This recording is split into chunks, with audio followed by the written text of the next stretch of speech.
Gracias, mi rector. Mis venerables y queridos hermanos, muy buenas tardes.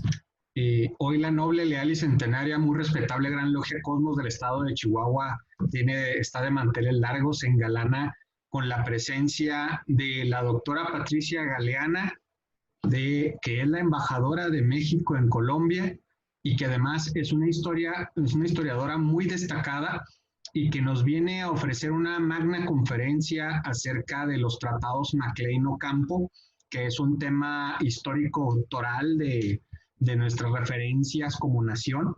Entonces consideramos que no solamente es un tema de mucha relevancia histórica, sino que incluso podríamos decir que es un parteaguas dentro de nuestra historia y por lo tanto es un referente en el cual los estadistas actuales y los ciudadanos del mundo que somos ahora necesitamos tener una claridad absoluta acerca del tema. Entonces, sin más preámbulo, para no hacer muy largo la presentación, me gustaría mucho decirle, doctora Galeana, que es un placer y un privilegio tenerla aquí con nosotros, agradecidísimos por su presencia y por haber aceptado esta invitación que le estamos haciendo. Estamos seguros que va a ser de mucho provecho para todos los presentes. Le comento también que por supuesto esto va a ser parte fundamental de lo que es las redes sociales de la Gran Logia Cosmos, básicamente del canal de YouTube que tenemos en el cual estamos subiendo todas las conferencias que hemos tenido y esta por supuesto pues va a ser una de las estrellitas del canal. Entonces, doctora, sin más preámbulo, por favor adelante. Muchas gracias. Los micrófonos son suyos. Muchas gracias. Le agradezco muchísimo a la Confederación de Grandes Logias Regulares de los Estados Unidos Mexicanos y en particular, pues a la Gran Logia de Chihuahua. Y quiero decirles que yo tengo una magnífica relación, he tenido a lo largo de mi vida con los hermanos masones. He tenido el gusto de asistir también a diferentes logias aquí de la Ciudad de México y tengo además un vínculo muy especial con Chihuahua porque la familia de mi madre es herrera de Casas Grandes, Chihuahua. Entonces, como se imaginarán, bueno, pues yo me siento muy vinculada al estado de Chihuahua. Así es que por las dos razones me da mucho gusto compartir con ustedes esta tarde la conferencia sobre el Tratado Maclean-Ocampo, que ha sido un tratado que ha sido muy cuestionado. Inclusive se ha hablado de él como si fuera una mancha, tanto para don Melchor Ocampo como para el propio presidente Benito Juárez. Y quiero compartirles que yo hice una investigación que me llevó 10 años porque tuve que ir a los archivos de Estados Unidos. Entonces, como pues tenía yo mis responsabilidades en la UNAM como académica que soy de toda mi vida, pues solamente podía viajar a Washington en las vacaciones para ver la documentación. Entonces, he publicado una obra que, pues, si quieren profundizar en el tema, les recomiendo que la vean. Está publicada por Hermanos Porrúa, en la cual están todos los documentos, porque revisé por vez primera todos los documentos que hay en los archivos de Estados Unidos, que no se habían revisado y que nos dan muchas luces, pues para entender cuál fue el significado del tratado y cuáles los objetivos. Entonces vamos a iniciar viendo los antecedentes. En la primera lámina vamos a ver que desde la conquista española se buscó un paso entre los dos océanos. Y Hernán Cortés hace un viaje hasta las Cibueras, Centroamérica, donde ahora está Honduras, para tratar de encontrar esa comunicación entre los dos océanos. Sin embargo, pues regresa sin encontrar nada y así lo reporta al emperador Carlos V, Carlos I de España, V de Alemania, señalando que no hay ese paso. Era tan importante encontrar esa comunicación interoceánica que Carlos V no le creyó a Cortés y mandó su propia pesquisa, sus propios investigadores para verificar si realmente Cortés le había dicho la verdad y no había esa comunicación interoceánica. Después de que, bueno, él se retira y queda Felipe II al frente del imperio, Felipe II no le da mucha importancia al tema porque dice que no se puede separar lo que Dios ha unido, porque desde entonces surge la idea de que si no hay un paso, pues hay que hacerlo y hay que comunicar los dos océanos. A pesar de este comentario de Felipe II, sí se hicieron algunos proyectos que finalmente no fructificaron. El último lo hizo Carlos III en el siglo XVIII. Después viene un estudio en la siguiente lámina, muy importante, que hace el científico alemán Alejandro de Humboldt. Él estaba muy consciente de que que hubiera una comunicación interoceánica era fundamental para el comercio del mundo y que quien tuviera en su territorio esa comunicación, pues iba a ser prácticamente el centro del comercio universal. Entonces se dio a la tarea de ver todo el continente, como ustedes pueden notar en este mapa, en donde puse las líneas que él estuvo calculando. Y claro, llegó a la conclusión de que el lugar idóneo para hacer esa comunicación tenía que ser lo que llamó el Istmo Centroamericano. Y entonces fue viendo cada una de las tres posibilidades. Y dijo, y fíjense qué notable que esto lo haya escrito a principios del siglo XIX, dijo que en Panamá se iban a requerir esclusas por el desnivel entre los océanos. Y además escribió que no había suficiente agua. Imagínense, cosa que hemos visto ahora que tuvieron que hacer la ampliación del canal y justamente ver que les hacía falta más agua para que pueda. Dio el caso de Panamá y dijo que veía estos problemas y después vio el problema de Nicaragua y de Nicaragua le pareció que era un país erizado de volcanes, por lo que no consideraba conveniente que se hiciera ahí el paso, y acto seguido concluyó que el mejor lugar era Tehuantepec, porque en Tehuantepec no había la diferencia de los niveles entre los océanos y por lo tanto no se necesitarían esclusas y sería mucho más fácil la obra.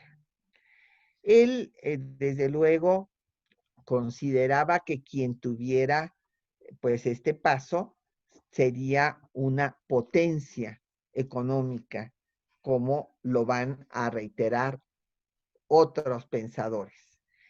En el caso de Goethe, es interesante ver que en la próxima lámina el texto de lo que escribió Johann Wolfgang Goethe, señalando que era tan importante esa obra, y él también coincidía en que debería de hacerse entre el Golfo de México y el Océano Pacífico. Pero él escribió en 1827 que esta obra pues iba a quererla tener bajo su control Estados Unidos. Hay que ver estas mentes brillantes cómo pudieron prever todo lo que iba a pasar después. En efecto, en la siguiente lámina vemos cómo el paso por Tehuantepec pues es el mejor, y esto lo tuvieron en cuenta también los gobernantes de México al inicio de la vida independiente. Nada más que imaginen ustedes que quien encargó la obra para iniciar estos trabajos fue, qué barbaridad, creo que se me está agotando la batería de la computadora. ¿Qué podemos hacer? ¿Seguimos por el celular? ¿Me escuchan todavía? Sí, doctora, la escuchamos. Le comento que sí sería viable si usted tiene la oportunidad por el celular. Al cabo las diapositivas las está manejando la licenciada Becerril y Sí, la de la voz es usted y por donde claro. la escuchemos va a ser muy interesante. Bueno, entonces voy a poner, me manda la liga para poner por el celular. Claro que Entonces les sigo explicando ahorita el tema, que me parece muy importante destacar que Santana, que como ustedes saben, pues no ha pasado a la historia como un buen gobernante. Desde luego, era un hombre pues irresponsable, que no pues tenía ninguna idea de lo que era gobernar, y lo que le gustaba era andar a caballo en las aventuras, manejar a la tropa. Y entonces en ese escenario él dijo que esta obra se convertiría en el desideratum de la vida de México, que con esta sola obra México en efecto se convertiría en una potencia. Y en efecto, pues se la encargó, ahí estuvo lo malo, se la encargó a su compadre, a José de Garay. Y entonces José de Garay pues empezó a tratar de buscar recursos, pero pues se acordarán ustedes que era una etapa muy difícil porque entraban y salían del poder los diferentes jefes del Estado, porque era un Estado que estaba en construcción.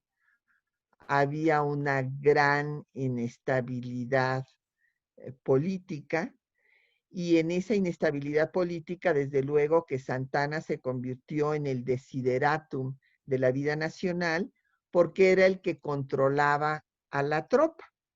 Entonces, como él controlaba a la tropa, pues estuvo en todos los diferentes conflictos internacionales que tuvo México, y se convirtió en el caudillo sin ideología que entró y salió del gobierno 11 veces en 8 periodos presidenciales. Pero si contamos todas las entradas y salidas, en total estuvo menos de un sexenio en el poder. Esto también hay que decirlo. Sin embargo, en una situación tan agitada, pues de Garay no pudo conseguir los recursos para hacer la obra y acabó transfiriéndole su concesión al inglés Mackintosh, que desde luego va a pedir el apoyo del gobierno británico para hacer lo que se proponía, que era un paso interoceánico. Vamos a pasar a la siguiente lámina. Y aquí pues ya nos encontramos con un momento muy doloroso para nuestra historia, que es el momento en el que se va a perder más de la mitad del territorio nacional, que es la guerra de conquista territorial que Estados Unidos infligió a México.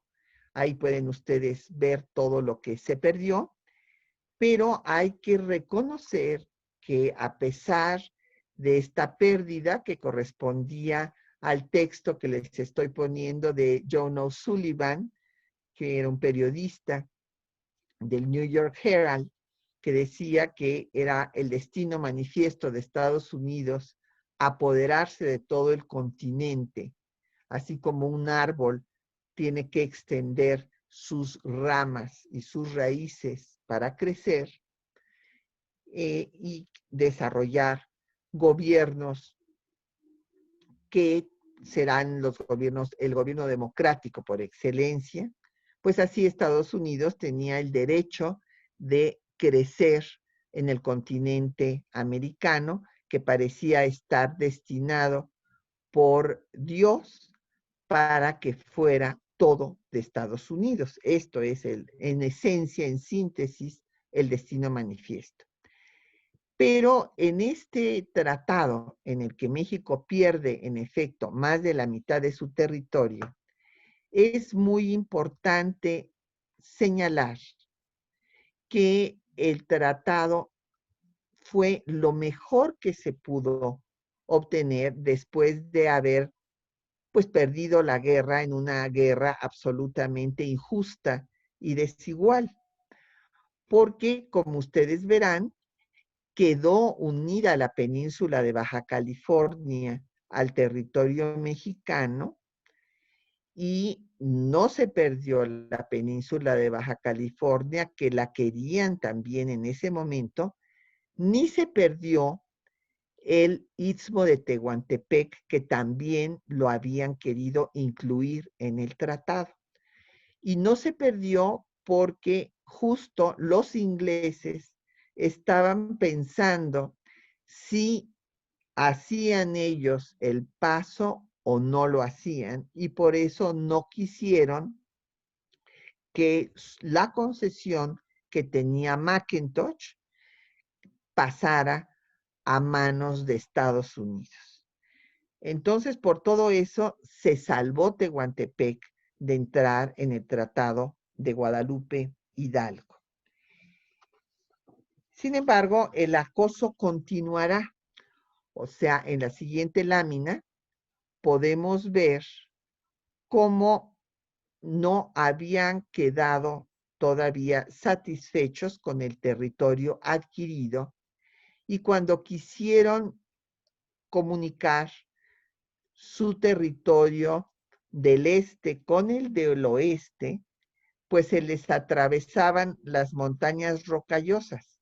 Entonces, para que pasara su ferrocarril, tenían que tener más territorio mexicano. Y esta fue la compra del Tratado de la Mesilla, o como también se le conoce, porque el representante de Estados Unidos fue Gadsden. En este escenario, en ese Tratado de la Mesilla, en su artículo 8, se estableció el compromiso de que se haría un tratado específico para que pasara mercancías, ciudadanos y tropas de Estados Unidos por el paso de Tehuantepec.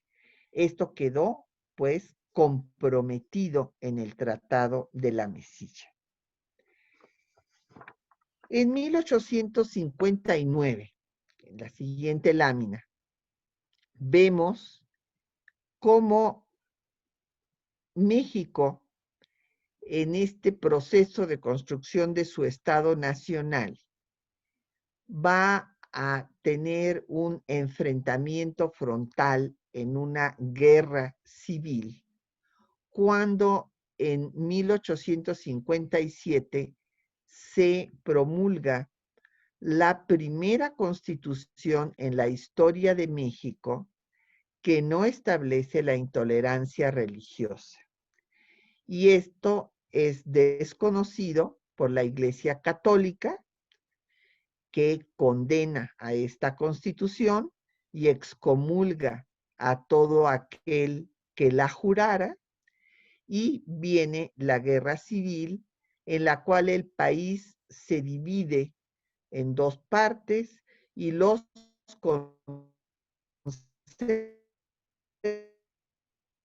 conservadores aliados de la Iglesia se apoderan de la Ciudad de México, de la ciudad capital, y el gobierno emanado de la Constitución de 57, que en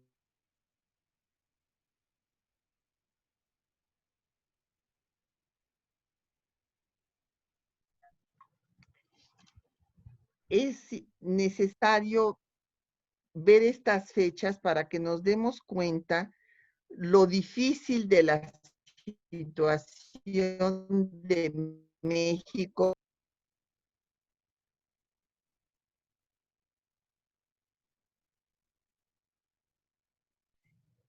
El tema del acoso internacional me parece que es fundamental que ustedes lo vean en este pequeño cuadro, para que vean la situación tan difícil por la que atravesaba nuestro país.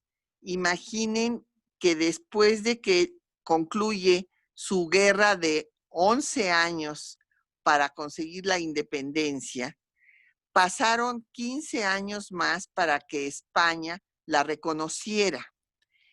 No sin antes estar bombardeando el puerto de Veracruz desde San Juan de Ulúa hasta que son desalojados de ahí en 1825 e intentar una reconquista en 1829. En este escenario,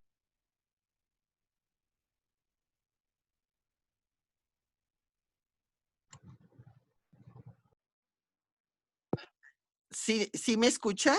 Bueno. Sí, doctora, y adelante. En principio tengo también el video abierto. Entonces, además de esta situación con España, que llevó 15 años de amenaza de reconquista, cuando se logra la independencia, el reconocimiento de la independencia, que es hasta 1836, viene la separación de Texas y con ello inicia el conflicto con Estados Unidos.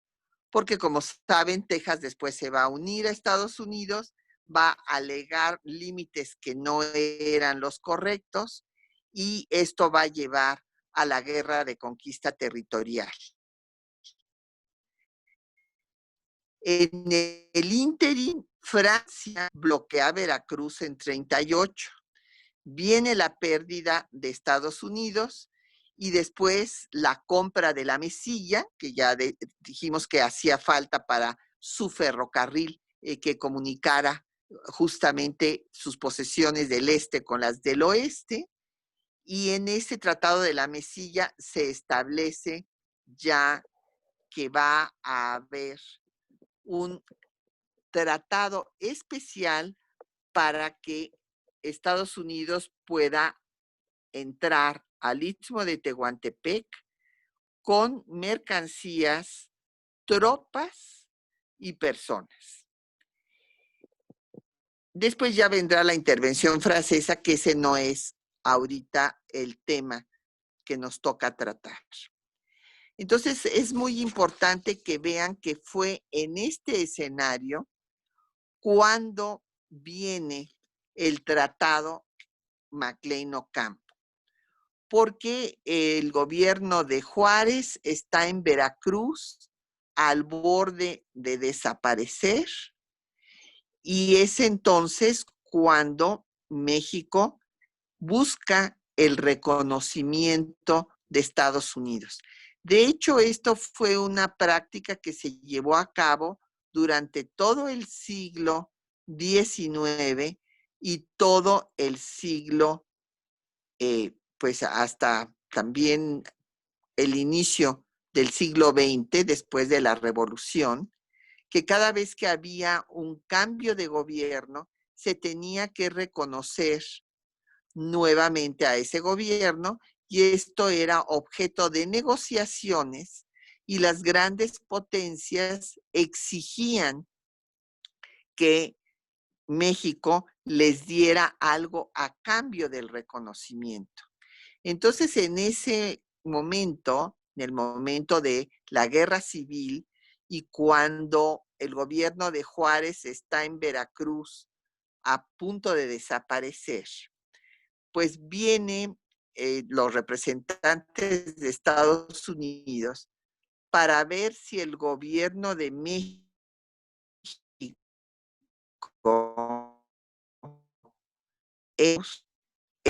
deberían de reconocer.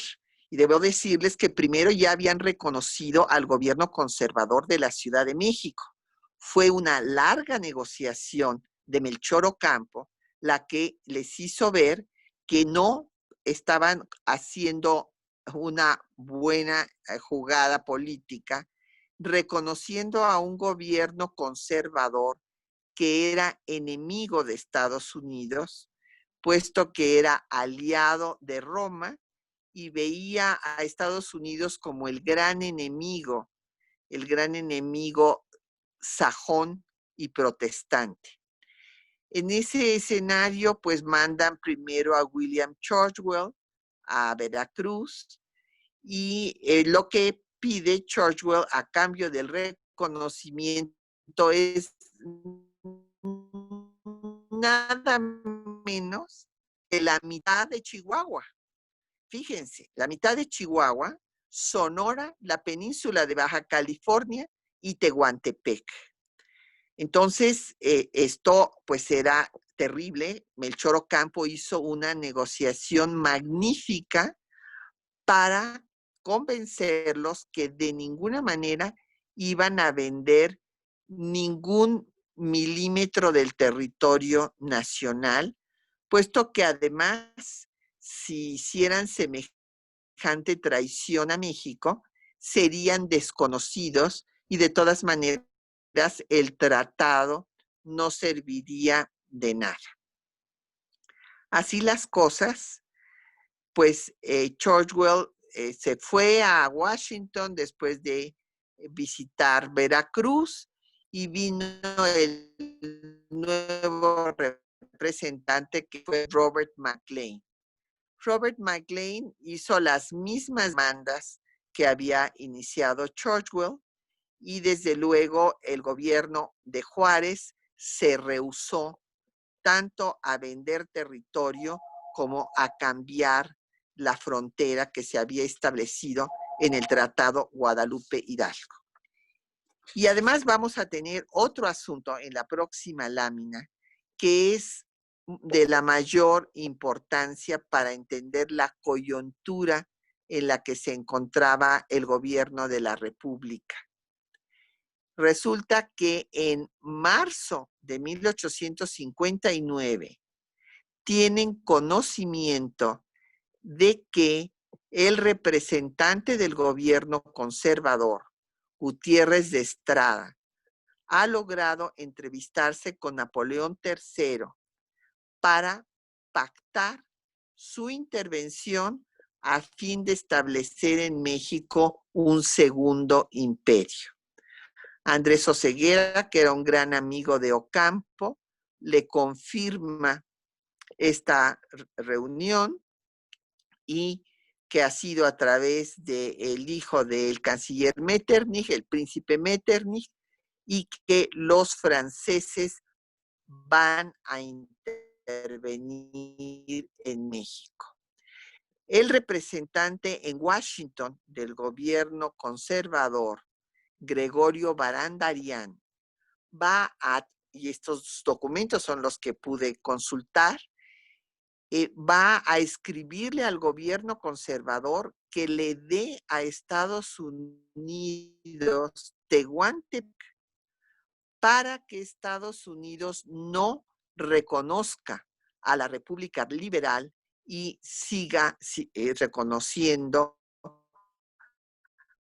al gobierno asentado en la capital. Era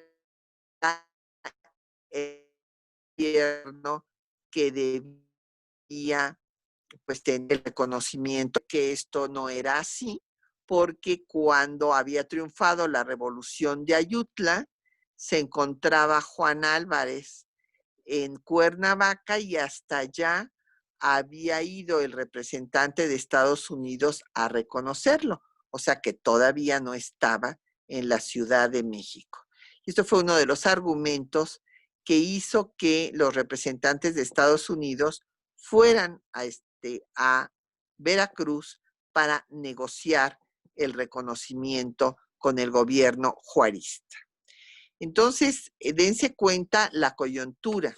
México está en guerra civil y los conservadores que hasta ese momento iban ganando la guerra, ya están negociando la intervención francesa para establecer un segundo imperio. Ante esta situación, Melchor Ocampo, que entre otras frases que hay que recordar de él, afirmó que más allá de la prudencia, la temeridad y más acá la cobardía, propuso a Estados Unidos un tratado de alianza militar. Estados Unidos no aceptó hacer un tratado de alianza militar, pero en el tratado McLean Ocampo, que en realidad nunca llegó a ser aprobado ni por el Senado de Estados Unidos ni por el Congreso mexicano, por lo tanto nunca fue tratado, sino realmente está en la lista de los tratados insubsistentes, pues este acuerdo establecería que se cedía a perpetuidad a Estados Unidos el tránsito por Tehuantepec, cosa que ya estaba en el artículo 8 del Tratado de la Mesilla, como ustedes pueden ver si lo leen. Ahora, el hablar de perpetuidad no quiere decir, como se entiende, que es para siempre.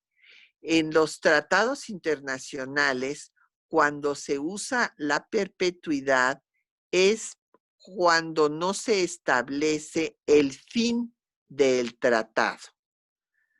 Entonces, no se fija una fecha de término y por lo tanto se pone esta palabra de perpetuidad, pero no era equivalente a que México perdía su soberanía sobre el tránsito por Tehuantepec porque México debía decidir cuando cesaba este tratado.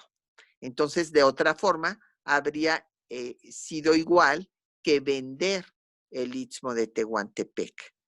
También se iba a garantizar pues la seguridad de este camino y su neutralidad por los ejércitos de los dos países, y se permitiría el tránsito de mercancías sin cobrarles impuestos, salvo a aquellos productos que iban a ser vendidos en el territorio nacional. El tratado que incluía no solo el tránsito que hemos mencionado por los diferentes lugares, sino también era un tratado que establecía el libre comercio y el tránsito por otras dos vías. Iba a haber un camino desde Matamoros a Mazatlán, vía Monterrey, y de Nogales a Guaymas, vía Hermosillo, además del de Tehuantepec.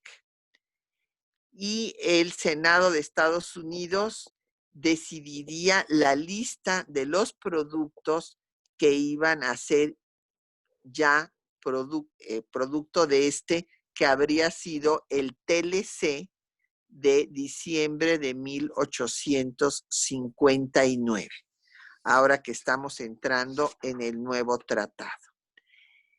Aquí tienen ustedes el mapa en donde pues se ve cuáles iban a ser los tránsitos.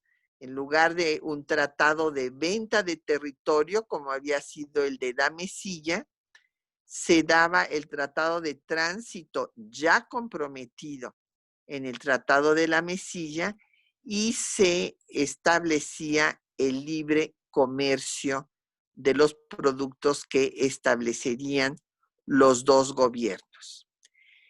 La última versión del tratado no la hizo Ocampo, sino que la hizo el propio Miguel Lerdo de Tejada, que había ido a pedir un préstamo a Estados Unidos con garantía de los bienes que se habían expropiado a la iglesia, y José María Mata, que era el representante del gobierno de Juárez en Estados Unidos, y el propio Robert McLean, que cansado de no convencer a Ocampo en Veracruz de vender Baja California y bajar el límite territorial hasta la mitad del actual estado de Chihuahua, pues se había ido a Washington pidiendo sus vacaciones. Todo esto está documentado, todos los documentos originales de todo lo que les estoy mostrando están en mi libro. Este tratado pues lo firma Ocampo, y con ello logran tener el apoyo de una escuadra de Estados Unidos para que Miramón, que quería atacar Veracruz por tierra y por mar y acabar con la República Liberal, se ha declarado pues que son buques piratas los que había contratado en España, buques, bueno, no en España, sino en La Habana, que era colonia española. Y entonces, gracias a este acuerdo con Estados Unidos y esta alianza que si no es explícita, sí es tácita, pues estos barcos no pueden atacar Veracruz. Y ustedes comprenderán que no habría resistido la República un ataque por tierra y por mar, que era lo que planeaba Miramón. Gracias a ello van a poder avanzar y finalmente ganan la guerra civil y recuperan la capital de la República. Pero, ¿qué sucede con el tratado? ¿Cómo se va a discutir este tratado? Pues aquí vamos a ver que se va a dar una discusión campal en el Senado estadounidense, porque había una mayoría de proteccionistas.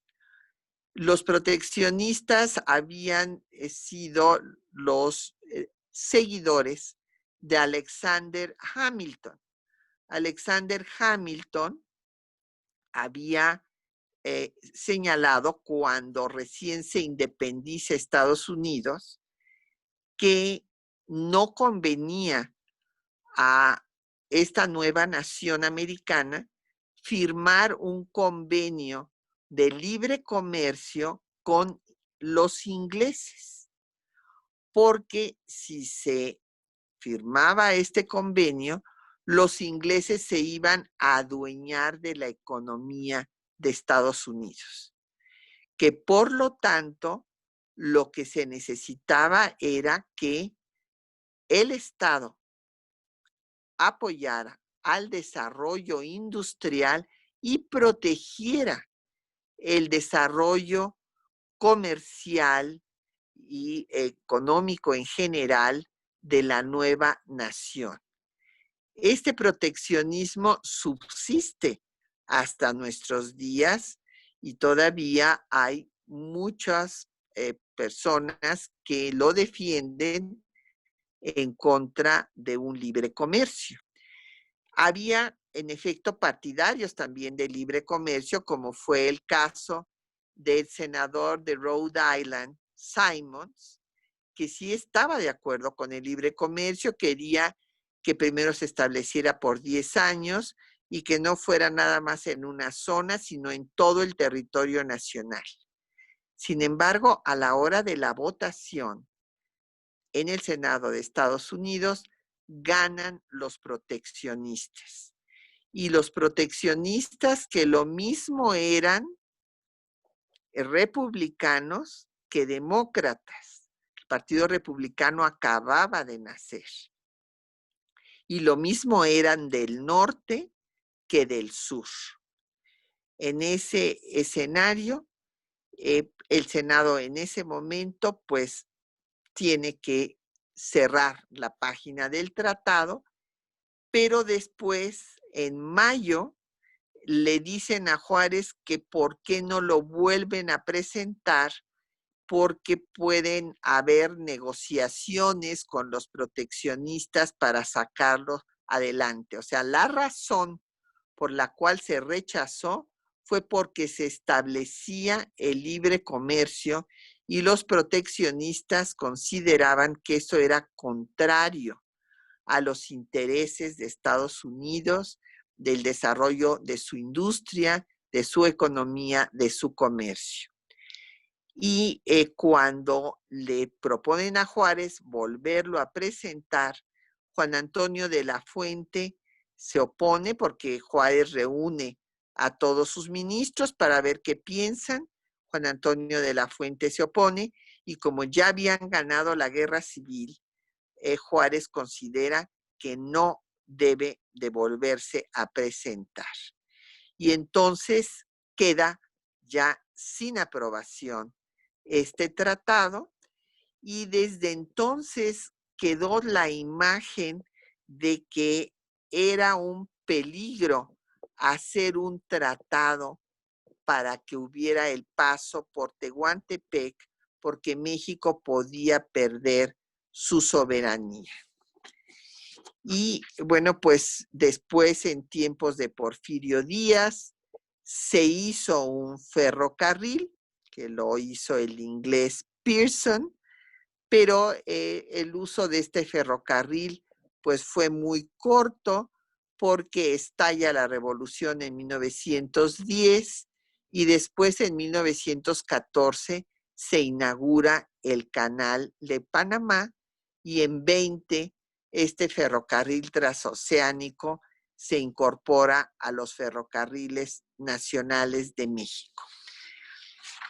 Hubo que pasaron, imagínense todo el tiempo hasta 1937, en que el presidente Cárdenas hizo un tratado con Estados Unidos para derogar el artículo 8 del Tratado de la Mesilla, que seguía con el compromiso México todo este tiempo de hacer un paso por Tehuantepec y permitir que este paso fuera usado por personas, mercancías y tropa de Estados Unidos.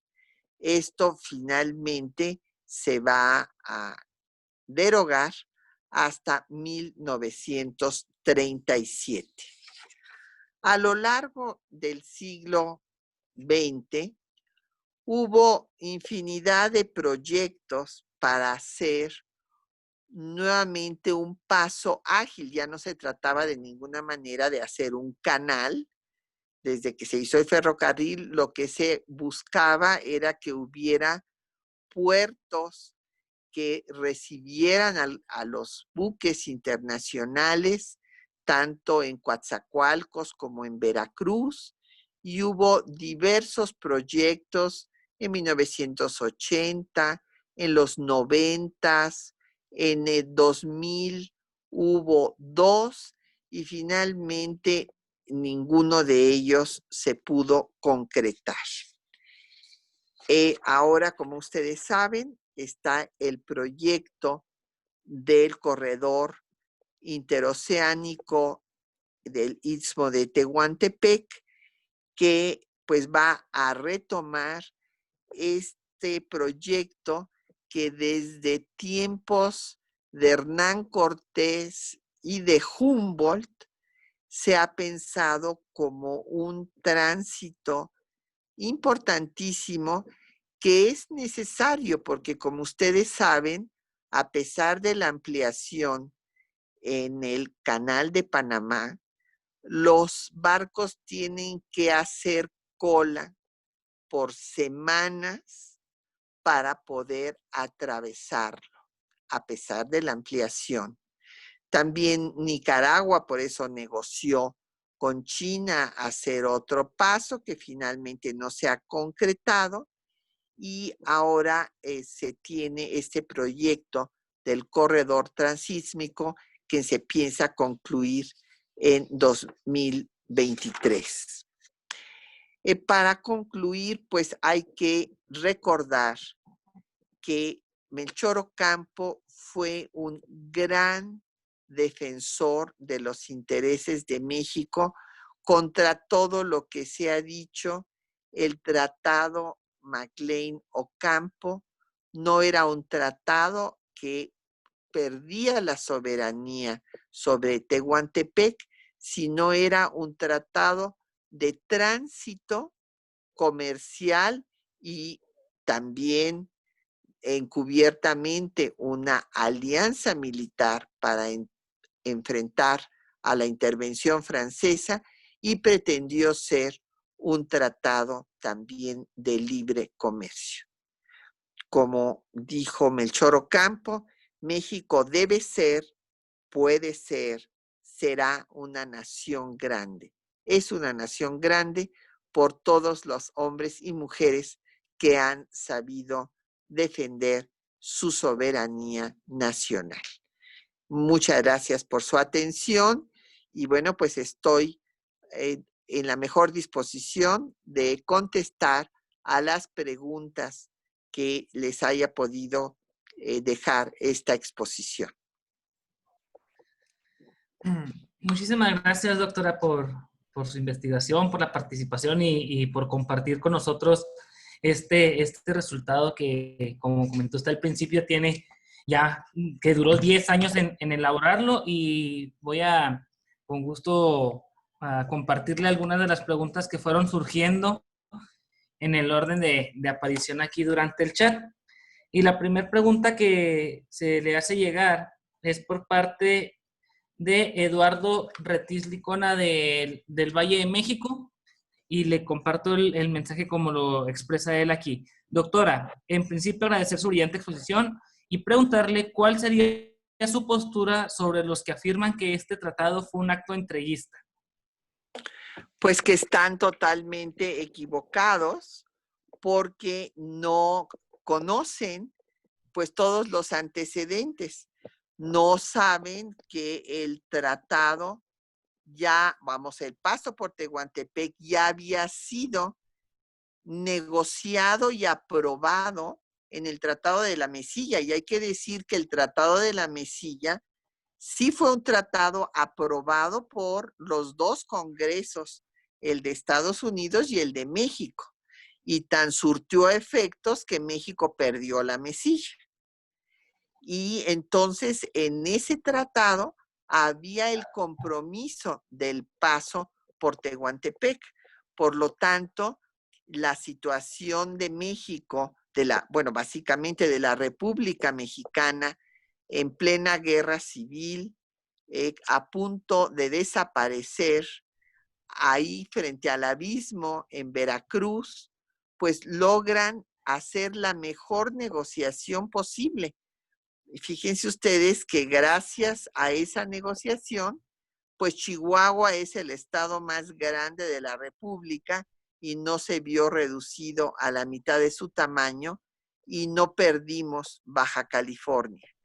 Y finalmente, pues el Senado norteamericano no aprobó el tratado porque se incluía el libre comercio.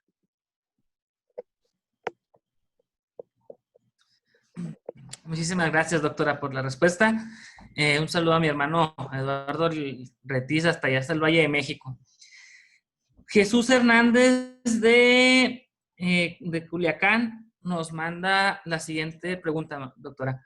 Dice, en la declaración que hace Melchor Ocampo, de acuerdo a su lámina, hace notar que había una predisposición dentro de los liberales para pasar a formar parte de esa gran nación que eran los Estados Unidos de América.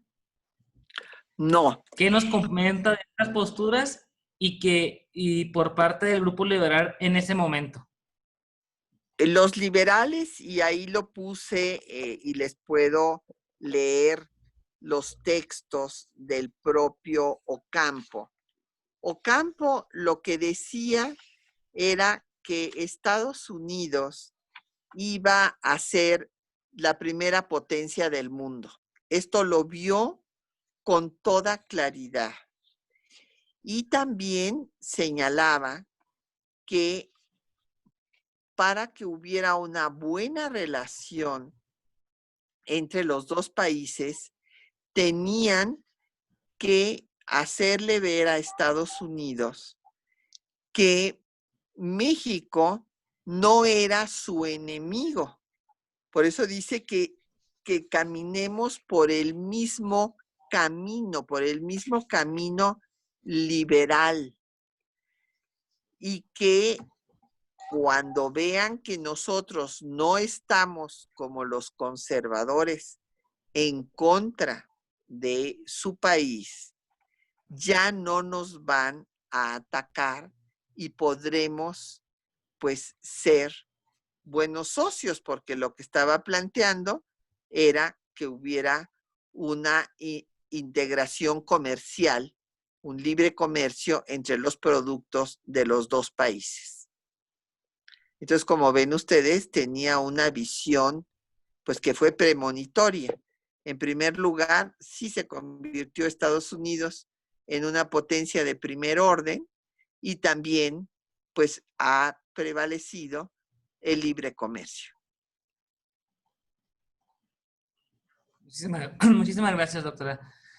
Comentan también, dice, ¿qué tanto influyó en que no continuara la postura de los Estados Unidos con respecto a tener más territorio con la guerra, con la guerra de secesión que estaba a las puertas de arrancar en ese país?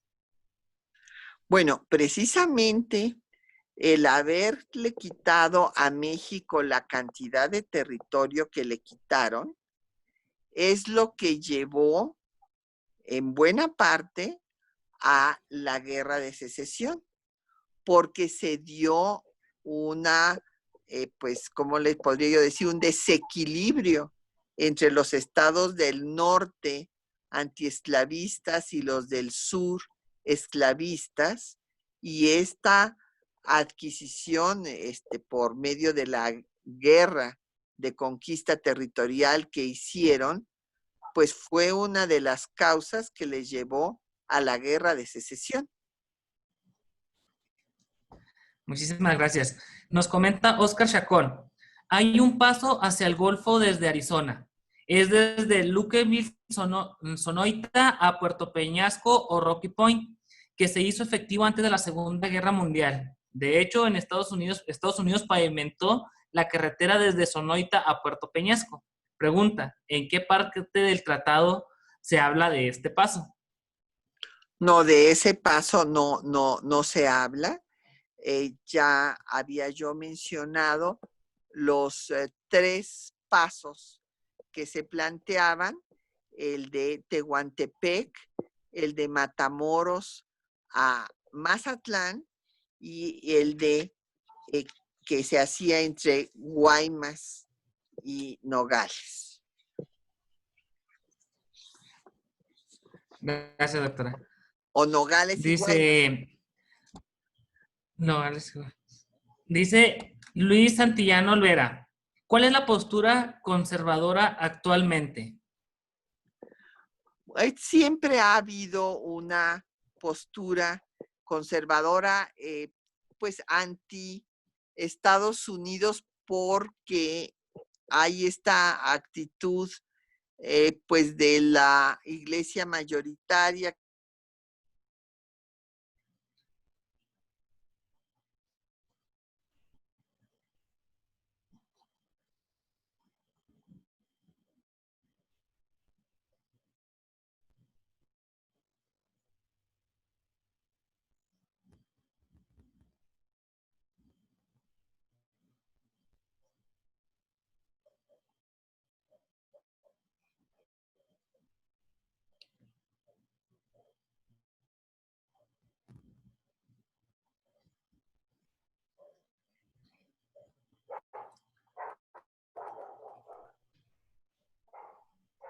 Muy respetable, ¿se cortó el audio o nomás a mí? No, yo también estoy a la espera de la doctora. Parece ser que se le cortó el audio. Ay, qué barbaridad, qué terrible esto del internet. No se preocupe. Se fue totalmente. Bueno, entonces, ¿en cuál pregunta nos quedamos? Nos quedamos, doctora, en la que dice cuál es la postura conservadora actualmente. Bueno, yo señalaba que todo depende, o sea, los conservadores obviamente son los que no están por el cambio, son los que quieren que las cosas sigan igual. Por lo general, están más de acuerdo con las tradiciones de la Iglesia Católica en todo lo que es América Latina. El conservadurismo siempre ha marchado por la misma senda que la Iglesia Católica, y en cuanto a las actitudes frente al comercio, como en este caso, bueno, pues en principio hay proteccionistas todavía hasta el presente, que consideran que el Estado es el que debe de proteger y apoyar a las industrias y al comercio, y no están de acuerdo con el libre comercio. Todavía encontramos quienes piensan así. Muchísimas gracias. Dice, para la actualidad y considerando que la logística se convirtió en una de las ventajas competitivas, ¿qué podemos rescatar de esta historia para aplicar en la actualidad y desarrollar estrategias que aporten un desarrollo económico y sustentable para México? Lo hace Javier Montes.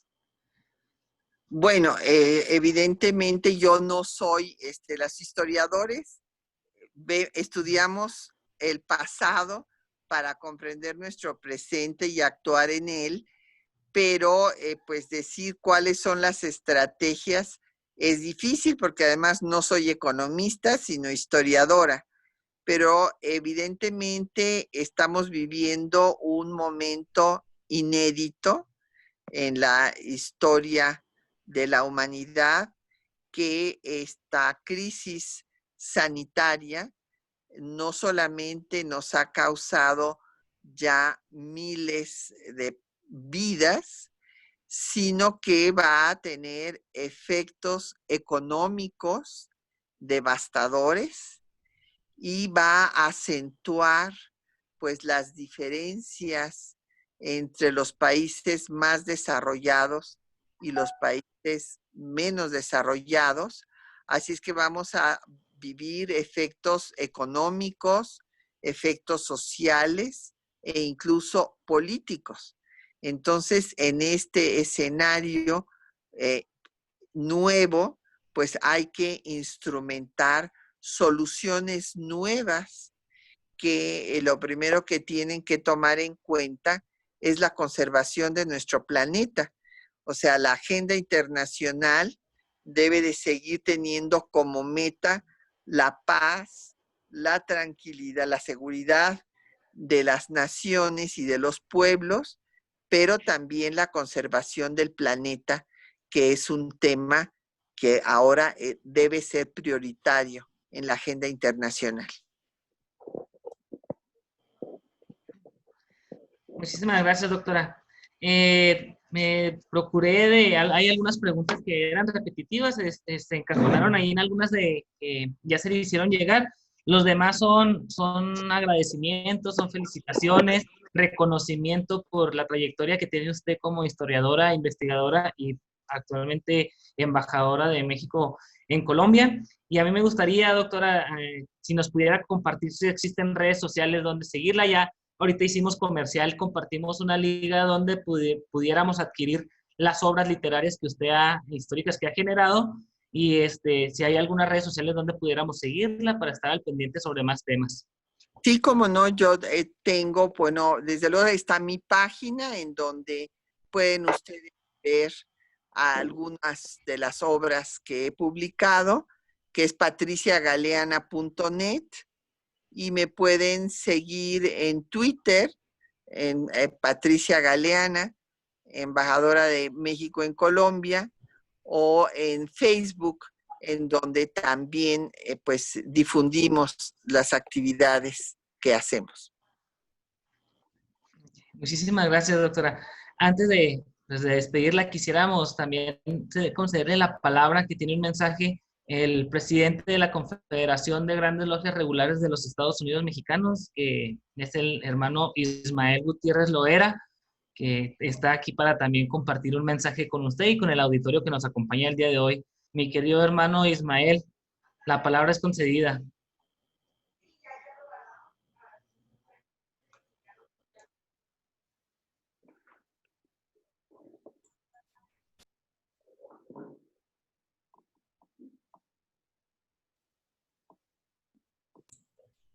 Mi hermano Ismael, ¿andas por ahí? Listo. Sí, ya se pudo. Muchas gracias. Doctora Patricia, señora embajadora, muchas gracias por esta participación. Definitivamente acercarnos al pensamiento liberal de la época, pues nos deja el positivo análisis de poder comparar en un momento dado lo que fue y lo que es en este momento esta circunstancia. Primeramente, desearle éxito en su responsabilidad, decirle que esta asociación es universal, usted lo sabe, y que seguramente no dude en que pronto estaremos por ahí dándole saludos, si se puede personalmente, en alguna visita que tengamos a la representación que usted tiene ahorita en Colombia, entiendo. Y en ese sentido, pues decirle que la masonería en lo particular estamos muy interesados con este tipo de temas, ese entendimiento en relación al desarrollo que vamos teniendo también nosotros, desmitificando en un momento dado la historia general, que a veces no es muy adecuada a lo que sucedió en la época. Hay que estudiar un poquito más para poder luego entender la entretela de muchas de estas situaciones, o no quedarnos con lo corto de una historia que en un momento dado se nos enseña de una manera desde que uno está adquiriéndola en la escuela, en los diferentes niveles escolares. De esta forma, los hermanos que llegan a la institución y que tienen la posibilidad de estar estudiando o de profesionalizar el estudio de estas ramas, pues también nos da la oportunidad de acercarnos, como le digo yo, al pensamiento de la época y poder comparar. Y en su momento, pues también hacer un análisis más concreto de la realidad que tenemos ahora y de en un momento dado el papel que debiéramos desempeñar también como ciudadanos mexicanos en aspectos tanto orales dado vive nuestro país. Y pongo el ejemplo de la visita de nuestro mandatario a Estados Unidos y que bueno, la polémica está al borde definitivamente, pero instituciones como la nuestra pues debe de ser una cuestión de análisis serio, de ver efectivamente qué es lo que realmente pudiera estar pasando y tomar las cosas en un momento dado con el adecuado y particular modo de entender las circunstancias actuales. Definitivamente es con lo que yo me quedo de parte de los conceptos que usted nos hizo el favor de manejarnos, porque sigo viendo en los liberales, en lo general, a las personas que tratan en un momento dado de hacer un ganar al sentimiento nacionalista, a la parte específica de México como tal, y de no buscar la manera de aún con estas diferencias y distancias entre las potencias, tratar de equilibrarlas y zanjarlas adecuadamente. Entonces, definitivamente espero que nos siga aportando, que nos pudiera volver a visitar y darnos la oportunidad de seguir escuchándola, además de poder tener sus obras. Y de esta manera, pues definitivamente, en general, agradecerle. Hay varios representantes de las grandes logias en los estados de la República y definitivamente agradecerle pues esta excelente participación y la distinción que nos hizo de poder estar en esta plataforma el día de hoy. Al contrario, para mí fue un gran gusto y lamento todos los problemas técnicos de desaparición de pantalla y sonido y demás. En fin, esperamos tener una mejor conectividad la próxima vez. Qué bueno que lo dice, doctora, porque entonces quiere decir que va a haber una próxima vez y le voy a tomar la palabra desde ya. Muy bien, con gran gusto. Sí. Doctora, pues es un placer, de verdad. La noble, leal y centenaria, muy respetable Gran Logia Cosmos del estado de Chihuahua, de verdad está muy agradecida con usted. Retomando las palabras de nuestro presidente de la Confederación, realmente le deseamos muchísimo éxito en su nueva encomienda como embajadora en Colombia, con un país hermano, con tanta relación que tenemos nosotros los mexicanos. Deseamos muchísimo también que su labor investigativa continúe. Desde ya considere a la Gran Logia Cosmos como uno de sus fans y tenga la seguridad de que vamos a estar promoviendo que se consigan sus libros para profundizar en una etapa tan difícil, pero tan caótica, pero también tan importante de la historia de México. Esa es la importancia y la relevancia de su trabajo. La felicitamos y la combinamos a que siga con él. Muchísimas gracias y yo espero que hayan, pues con todas estas pruebas fehacientes, que ya se destierre esta idea que fue inventada por los conservadores, precisamente, de que el Tratado MacLean-Ocampo era un tratado que entregaba la soberanía de México a Estados Unidos. Efectivamente, y de hecho, ahorita que usted se tuvo que desconectar, hacía yo un comentario que creo que tiene relevancia histórica importante. Resulta ser que el Tratado de Maclean Ocampo no solamente, como usted lo mencionó, era visionario históricamente hablando, o sea, era visionario del futuro que venía, sino que estamos hablando de que las élites mexicanas eran más liberalistas económicamente hablando que las élites de Estados Unidos. Así es.